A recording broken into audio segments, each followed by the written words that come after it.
L-imam, ejdilna daqsxejn inti meta s-sitwazzjoni tal-Palestina kif inhija, kif tara inti bħala ejdilna? Levelet di ringrazzjak l-istedina tiegħek, il-sitwazzjoni hija għar, hija diffiċli, il-bniedem san, il-bniedem li għandu qalb ġo ġismu u meta jara dak l-affarijiet ma jistax jara għax huma mhuwiex aċċettabbli, huma diffiċli biex xi ħadd jifhem għal xiex tfal, żgħar, nisa, anzjani qed jiġu maqtula, x'inhuma t-tort tagħhom? Xejn. Hamas ħafna jgħidu li Hamas qed beda l-attakk iva.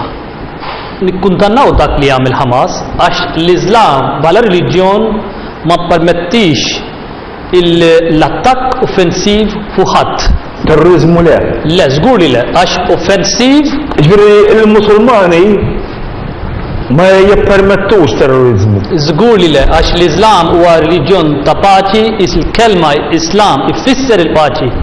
U fil-Quran hemm wieħed mill-attributi ta' Allah huwa as-salam, jiġifieri is-salim li huwa jħobb paċi u jagħti paċi. Allura kif jista' jkun Allah huwa paċi u l-messaġġiera kollha li ġew fid-dinja huma ġew biex jixxandru l-kelma ta' paċi u l-Iżlam, il-kelma tal-Iżlam huwa jfisser paċi.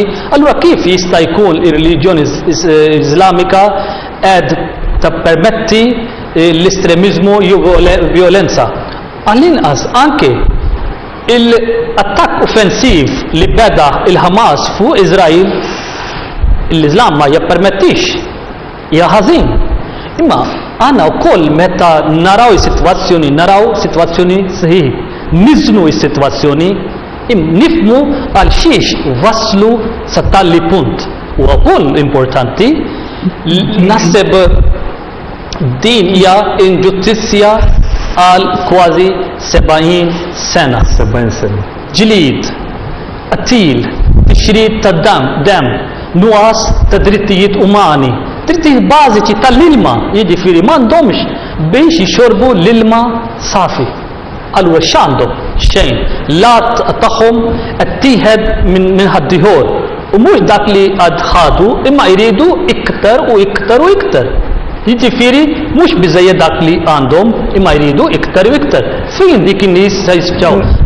Naħseb kif qalet ir-reġina tal-Ġordan dinna joqtlu il-kawża propju ma tistax toqtolha. Żgur li vera. Żgur li. Jak fader rid jgħid kumment żgħir għax għandna telefonata malajr l-imam.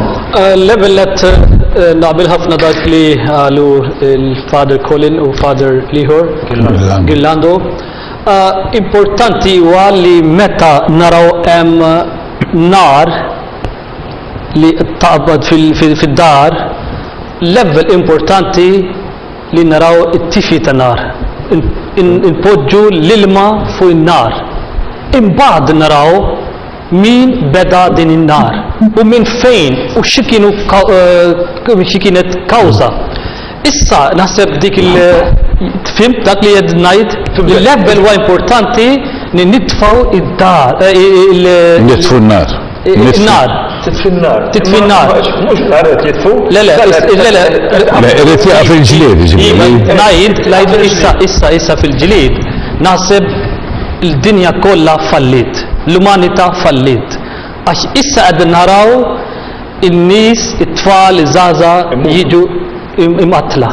Imma ħadd ma jagħti każ, kulħadd qed jieħu n-naħa jew l-oħra. Naħseb jien personalment nara li l-level ejju fl-imkien nitfgħu din in-nar, imbagħad level ceasefire, imbagħad inti qed tgħid level ceasefire illi jieqfu mill-level imbagħad inġibu iż-żewġ naħat madwar il-mejda, imbagħad niddiskutu, nagħmlu dialogu, mhux dialogu għal dialogu biss, imma insibu soluzzjoni aħħarija sabiex ikun hemm bażi l-imam qed tgħid tajjeb. ċiklu vizzjuż. Prost, imam, inti il-maħfra, dwar il-maħfra xitejt? Xitejt il-reġjon musulman dwar il-maħfra? Reliġjon Islamika tajd Alla jgħid li meta xi ħadd jagħmel ħażin xinajdu il-kastig huwa l-istess bħalu. Imma jekk xi ħadd jaf u jifhem li il-maħfra jagħmel iktar ġid, Alla jgħid allura huwa ħafna importanti, ħafna aħjar biex taħfer.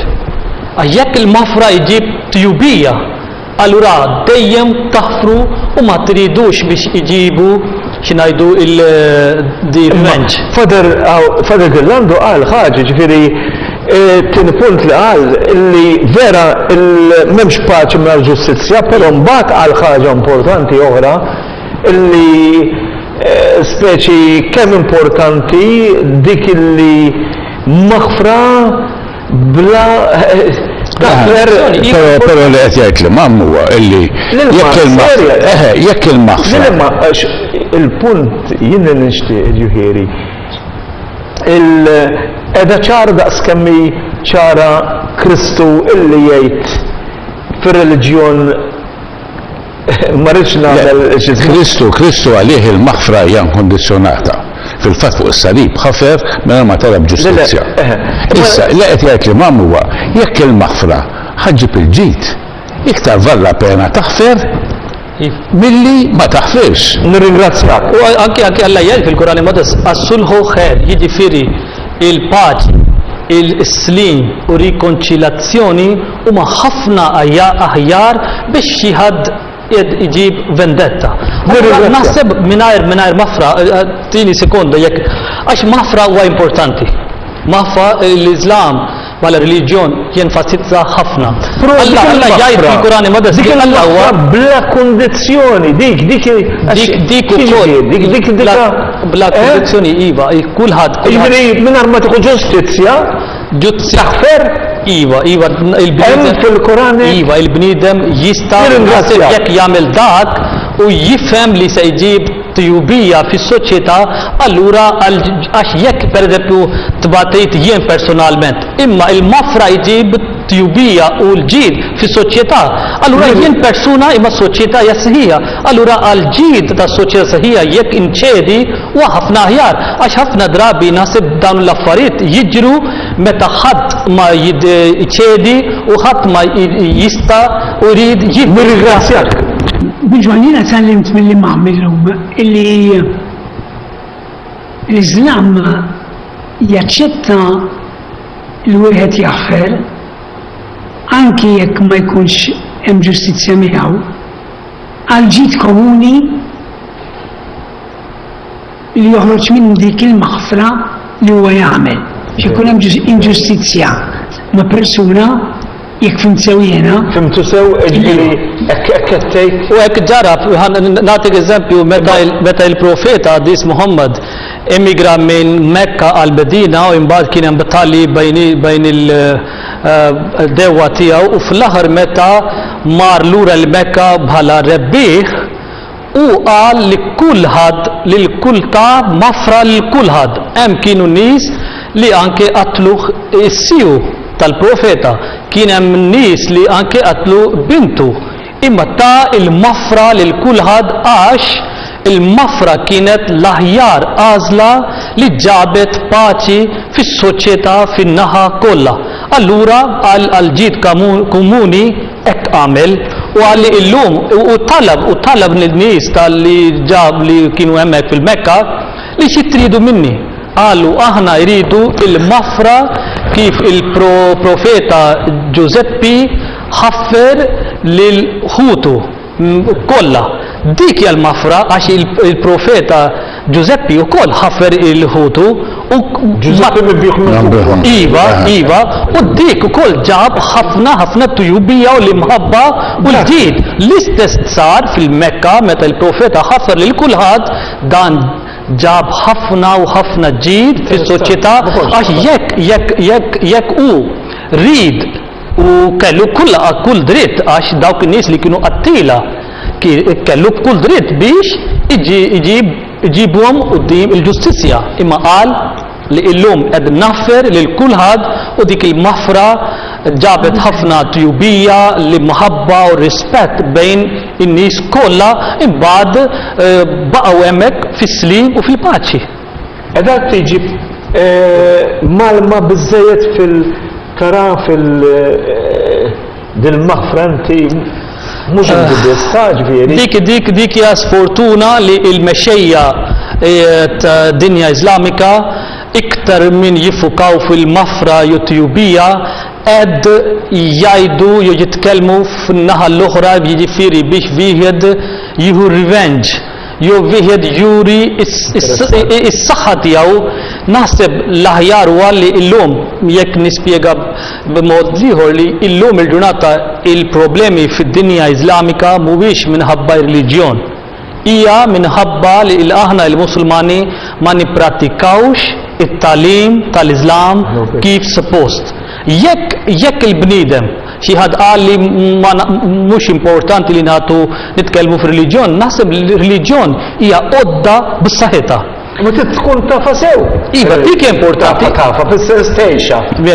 U dak ħafna drabi qed nismgħu pereżempju fuq Ħajti, jekk nitkellem fuq ħajja tiegħi, hemm saru ħafna affarijiet, hemm ġew ħafna momenti fejn prattikajt il-mafra u naħseb dan tani ħafna xinajdu sodisfazzjon u anke aħna nemmnu fil-Quran hemm Alla jgħid li dawk li jemmnu fuq Alla u ħallu affarijiet fi idejn il-mulej u se jieħu jekk hemm bżonn jagħtihom dak kollu li tilfu. Jekk xi ħadd jitlef u jagħti mafra għal ġid ta' soċjetà għal ġid komuni, Alla żgur jaf dawk l-affarijiet u Alla ma jħallix biex jitlef iktar imma iġib ġid għalih fid-dinja għax Alla huwa jħalli għandu kollox fi idejh. Jekk jiena inċedi għal dritt tiegħi għal ġid komuni, Alla se jagħtini minn ħafna xinajdu modi differenti dak li tlift. Kemm nieħu gost vera, ħadd gost vera, jiena ġifieri għandi idea sabiħa tiegħek għax bniedem tal-paċi, bniedem tal-maħfra u kemm qed ħaġa sabiħa li xi kultant hemm min anka aħna xi kultant niffukaw iktar fuq issu nizbedu bil-maħfra. Kemm importanti. Nirringrazzjak. Grazzjak.